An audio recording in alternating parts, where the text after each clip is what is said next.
नमस्कार बच्चों, excellence explore में आपका स्वागत है। बच्चों आज चैप्टर स्टार्ट करते हैं क्लास 10th का सेकंड चैप्टर पॉलिनोमियल्स यानी कि बहुपद। और बच्चों बहुपद में हम क्या क्या पढ़ेंगे, सबसे पहले बच्चों हमें पता होना चाहिए कि यहाँ पे कौन से किसको कौन कौन सा समीकरण कहा जाता है। तो बच्चों सपोज करो आपके पास यहाँ पे x² - 4x + 6 है। तो यहाँ पे एक तो इक्वेशन ये है आपके पास, एक है बच्चों x + 4 ऐसी भी एक इक्वेशन आती है, एक आती है बच्चों x³ + 3x² + 4x प्लस यहाँ पे कितना है बच्चों 5। तो बच्चों आप यहाँ पे देखेंगे कि यहाँ पे मैक्सिमम पावर कितनी है, 1 है, यानी कि ये एक घात वाला समीकरण है।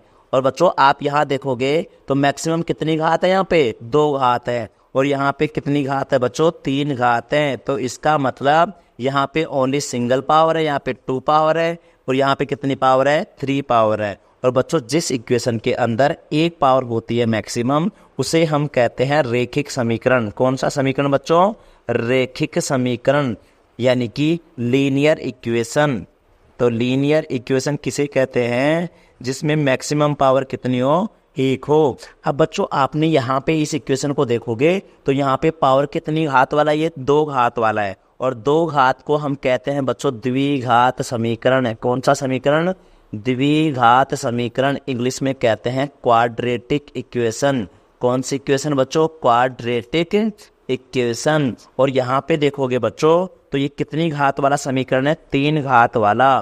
कितनी घात वाला समीकरण बच्चों, 3 घात वाला, तो इसे त्रिघात समीकरण कहते हैं। तो बच्चों आप यहाँ पे देखेंगे कि जहाँ पे बच्चों एक घात होती है, एक घात के बहुपद को हम क्या कहते हैं, रेखिक समीकरण कहते हैं, लीनियर पॉलिनोमियल्स कहते हैं।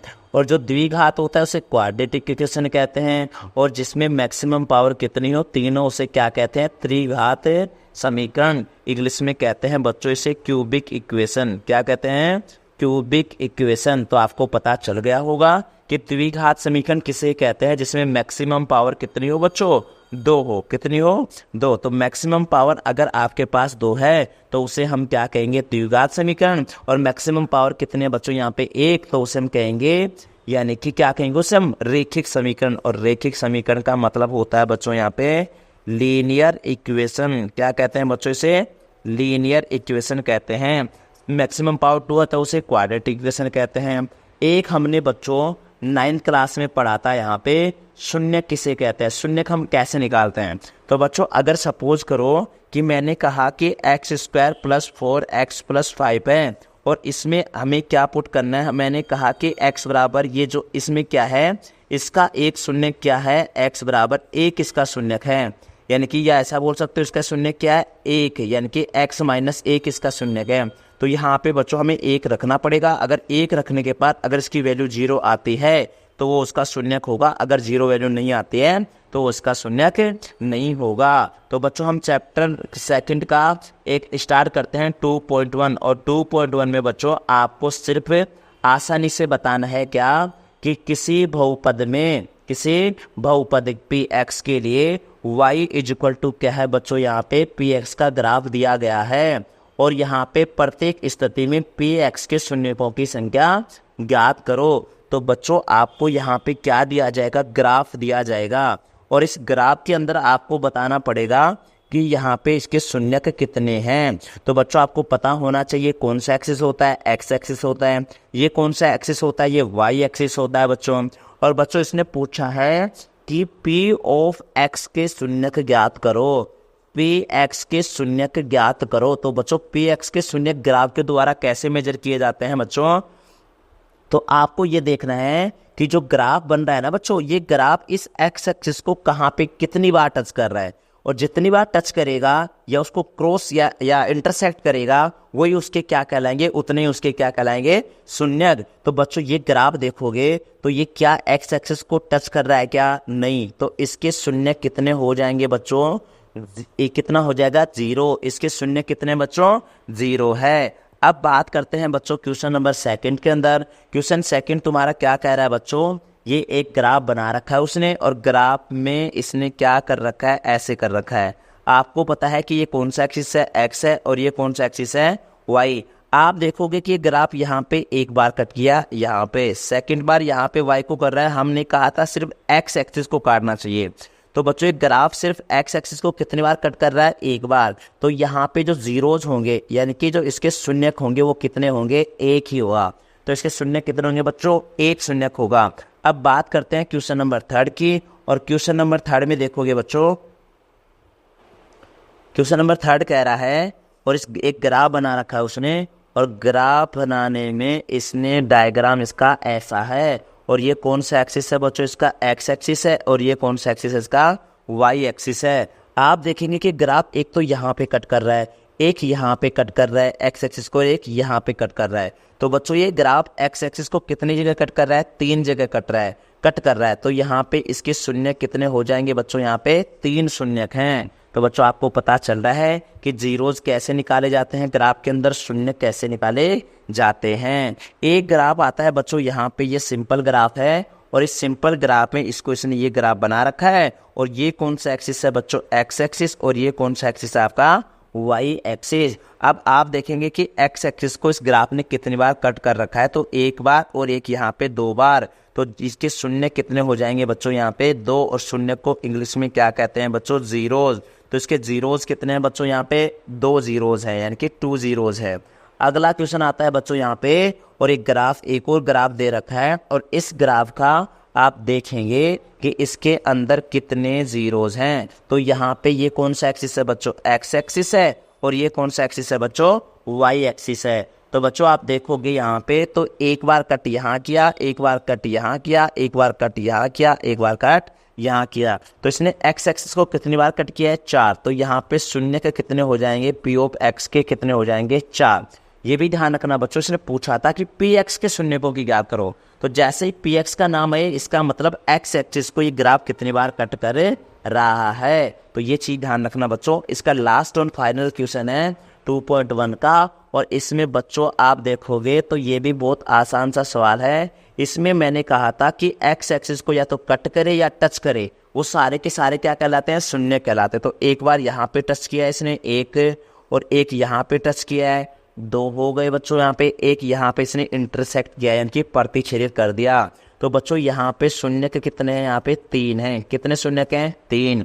या तो टच करे या उसको इंटरसेक्ट करे, वही उसके क्या कहलाएंगे? शून्य। किसको बच्चों? एक्स एक्सिस को, क्योंकि इसके अंदर क्वेश्चन में पूछा था कि पी एक्स के शून्य ज्ञात करो, पी एक्स शून्यकों की संख्या कितनी होगी। तो बच्चों यहाँ पे तुम्हारा 2.1 क्या होता है? कंप्लीट। अगर बच्चों आपको एक इक्वेशन दी जाए 2x² माइनस का 8x प्लस 6, और कहे कि तुम जांच करो कि यहाँ पे x माइनस 1 यानी कि x बराबर 1 इसका एक शून्यक है या नहीं है। तो बच्चों यहाँ पे हम x बराबर क्या पुट करेंगे? 1 पुट करेंगे, और यहाँ पे 1 पुट करेंगे तो बच्चों 2 × 1 का स्क्वायर माइनस 8 ब्रैकेट में 1 प्लस का 6। 2 1 का स्क्वायर कितना होता है बच्चों? यहाँ पे 1 होता है, माइनस 8 1 का 1 प्लस 6 का 6। आप देखोगे तो मल्टीप्लाई करोगे तो 2 माइनस का 8 प्लस के 6 बराबर प्लस का ये तो कितने हो गए? प्लस के 8 माइनस के 8 बराबर 0। इसका मतलब हमने यहाँ पे x की वैल्यू रखी, तो इसकी वैल्यू कितनी आ रही है बच्चों? 0 आ रही है। तो ये इसका शून्यक है। तो अगर बच्चों x बराबर इसमें जो वैल्यू दे रखी है, पूछ रहा है कि इसका ये शून्यक है या नहीं है, उसमें x बराबर वैल्यू निकाल के अगर पुट करें तो 0 वैल्यू आनी चाहिए। अगर 0 वैल्यू आ रही है तो शून्यक है, नहीं तो नहीं है। इसने पूछा आप जांच करो कि x माइनस 3 यानी कि x बराबर 3 भी इसका एक शून्यक है या नहीं है। तो बच्चों हमें क्या करना पड़ेगा? हमें फिर से यहाँ पे 2x² माइनस 8x प्लस 6 में क्या रखना पड़ेगा? x बराबर क्या रखना पड़ेगा? 3, और जांच करनी पड़ेगी कि ये भी इसका शून्यक है या नहीं है। तो बच्चों यहाँ पे 2 की जगह 2x की जगह 3 का स्क्वायर माइनस 8, यहाँ पे 3 आ जाएगा बच्चों। आगे क्या आएगा? प्लस का 6। तो बच्चों यहाँ पे 2 का 2, 3 का स्क्वायर क्या होता है? 9 माइनस 8 3 जा 24 प्लस का क्या आ गया बच्चों? 6। 2 9 जा 18 माइनस का 24 प्लस का 6। आप देखोगे बच्चों यहाँ पे इज इक्वल टू में ये प्लस का और ये भी किसका? प्लस का। तो प्लस के क्या हो गए बच्चों? 24, और माइनस के 24 बराबर क्या आ गया? 0। तो बच्चों x बराबर 3 भी इसका एक शून्यक है। अब तो बच्चों आप आसानी से चेक कर सकते हो कि कौन सा शून्यक है या कौन सा शून्यक नहीं है। अब बच्चों हमने इस चैप्टर में अल्फा और बीटा दे रखे हैं और ये बच्चों अल्फा और बीटा क्या है, शून्यक हैं। किसके बच्चों, क्वाड्रेटिक इक्वेशन के। क्वाड्रेटिक इक्वेशन का मतलब क्या होता है बच्चों, द्विघात समीकरण। क्या होता है बच्चों, द्विघात समीकरण। बच्चों ध्यान रखना, x² + 4x + 8 कोई भी इक्वेशन आया हमारे पास, या फिर ऐसा मान के चलो, इसको कट करो, यहाँ पे एक मान के चलो 2x² - 8x + 6, ये अगर हमारे पास एक इक्वेशन आती है। अब इसमें आप देखोगे कि कौन सी इक्वेशन है, लीनियर इक्वेशन है या क्वाड्रेटिक इक्वेशन है। तो बच्चों जहाँ पे मैक्सिमम पावर कितना है, 2, तो ये कौन सी इक्वेशन है, क्वाड्रेटिक यानी कि द्विघात समीकरण है। कौन सा समीकरण है बच्चों, द्विघात समीकरण है। और द्विघात समीकरण होता है तो उसकी में x की वैल्यू भी कितनी आती है बच्चों, 2, यानी कि 2 नहीं, 2 वैल्यू निकल के आएंगी। एक x की वैल्यू एक आएगी, x की वैल्यू दूसरी भी कुछ भी आ सकती है, सेम भी आ सकती है। तो क्वाड्रेटिक इक्वेशन में हमें x की वैल्यू कितनी निकल के आएंगी, अलग अलग 2 निकल के आ सकती है, सेम भी निकल के आ सकते हैं। लेकिन एक्चुअल में यहाँ पे x की 2 वैल्यू निकल के आएंगी। एक को हम बोलेंगे बच्चों अल्फा, एक को बोलेंगे बीटा। अब बात आती है बच्चों यहाँ पे हम डायरेक्ट भी निकाल सकते हैं। यहाँ पे 2x² - 8x + 6 है। तो बच्चों यहाँ पे आप देखेंगे a निकालो और एक b निकालते हैं और एक क्या निकालते हैं, c। आपको पता होना चाहिए बच्चों कि a क्या होता है। a होता है x² का कोफिशिएंट, यानी कि x² का गुणांक, यानी कि x² के साथ मल्टीप्लाई में कौन है। तो बच्चों x² के साथ मल्टीप्लाई में कौन है बच्चों, यहाँ पे 2 है। b देखते ही आप जाओगे, यहाँ पे नहीं कहीं पे भी हो सकता है बच्चों।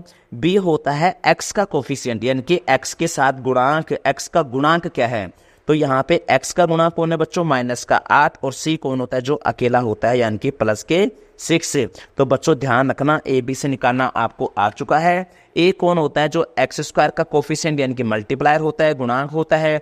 x कौन होता है, जो b कौन होता है, जो x का कोफिशिएंट होता है, x का गुणांक होता है। और c जो नॉर्मली यहाँ पे आपको दिख जाएगा।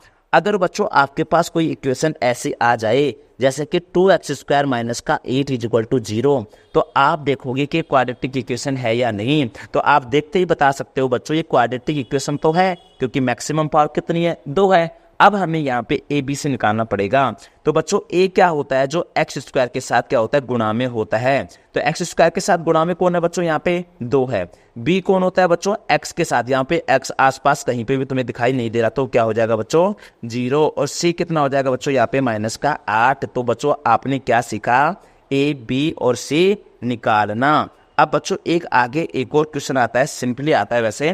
अगर आपको यहाँ पे एक इक्वेशन दे दे बच्चों, 2x² - 6x = 0 दे दे, ऐसा भी क्वेश्चन आ सकता है।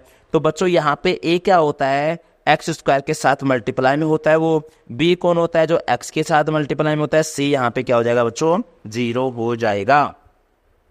एक आता है बच्चों यहाँ पे अगर एक और इक्वेशन की बात करें हम लोग, तो हमें a b c इजीली निकालना आ चुका है। एक दो इक्वेशन और बताऊंगा जिससे आप इजीली समझ जाएंगे। एक आता है बच्चों यहाँ पे -8x + 2x² - 6। तो आप बच्चों इसको a मत मानना, a हमेशा ध्यान रखना कौन होता है, x² के साथ मल्टीप्लाई में जो है। तो बच्चों x² के साथ मल्टीप्लाई में कौन है, +2। तो ढूंढना यहाँ पे पूरी इक्वेशन के अंदर। तो x कितना है बच्चों, यहाँ पे +2। अब b की बात करेंगे तो b कौन होता है बच्चों, x के साथ। तो x के साथ मल्टीप्लाई में कौन है, -8। और c कौन होता है बच्चों, जो अकेला बचा हुआ है। तो हमने यहाँ पे क्या सीखा बच्चों, a b और c निकालना। आपको बच्चों 2 फॉर्मूले याद करने पड़ेंगे। एक फॉर्मूला होता है बच्चों शून्यकों का योग। क्या होता है बच्चों, शून्यकों का योग, यानी कि सम ऑफ जीरोज। शून्यकों को इंग्लिश में कहते हैं बच्चों जीरोज, यानी कि अल्फा + बीटा निकालना है। और उसका फॉर्मूला होता है बच्चों -b/a। एक आता है बच्चों शून्यकों का गुणनफल। क्या होता है बच्चों, शून्यकों का गुणनफल। और शून्यकों का गुणनफल का मतलब अल्फा × बीटा। और इसका फॉर्मूला क्या होता है बच्चों, c/a। तो बच्चों एक है फॉर्मूला ये याद करना है, एक फॉर्मूला तुम्हें ये याद करना है। एक आता है बच्चों सम ऑफ जीरो, एक आता है बच्चों प्रोडक्ट ऑफ जीरोज, यानी कि जीरोज का गुणनफल, शून्यकों का गुणनफल। तो बच्चों आपको 2 फॉर्मूले तो याद करने पड़ेंगे। एक तो आता है शून्यकों का योग, एक आता है शून्यकों का गुणनफल। एक आता है बच्चों इसकी आपको अल्फा प्लस बीटा दे देगा, N into alpha plus beta भी दे देगा। और इससे क्या पूछता है, वो इक्वेशन पूछता है। तो बच्चों इस द्विघात समीकरण का जो एक इक्वेशन बनता है उसका फॉर्मूला होता है x square minus alpha plus beta x plus alpha into beta बराबर में 0। तो बच्चों अगर तुमसे कभी अल्फा प्लस बीटा दे दे और अल्फा इंटू बीटा भी दे दे और पूछे कि इसका एक क्वाड्रेटिक इक्वेशन निकाल के दिखाओ, तो यहाँ पे रखेंगे बच्चों किस फॉर्मूले में, x square minus alpha plus beta into में एक्स प्लस में क्या आएगा बच्चों, अल्फा बीटा। तो बच्चों याद रखना तीनों फॉर्मूले, शून्यकों का योग यानी कि सम ऑफ जीरो क्या होता है बच्चों, alpha plus beta is equal to क्या होता है, माइनस का बी बाई ए। एक आता है बच्चों शून्यकों का गुणनफल, product of zero alpha into beta, वो क्या होता है बच्चों, सी बाई ए। एक आता है बच्चों अगर तुम्हें गिवन हो अल्फा प्लस बीटा या अल्फा इंटू बीटा और पूछे कि समीकरण निकालो, तो हमें एक फॉर्मूला लगाना पड़ेगा बच्चों x square minus alpha plus beta into में x plus alpha into beta बराबर में 0। तो बच्चों यहाँ पे पार्ट 1 कंप्लीट होता है। पार्ट सेकंड पे हम स्टार्ट करेंगे बच्चों 2.2। Thank you.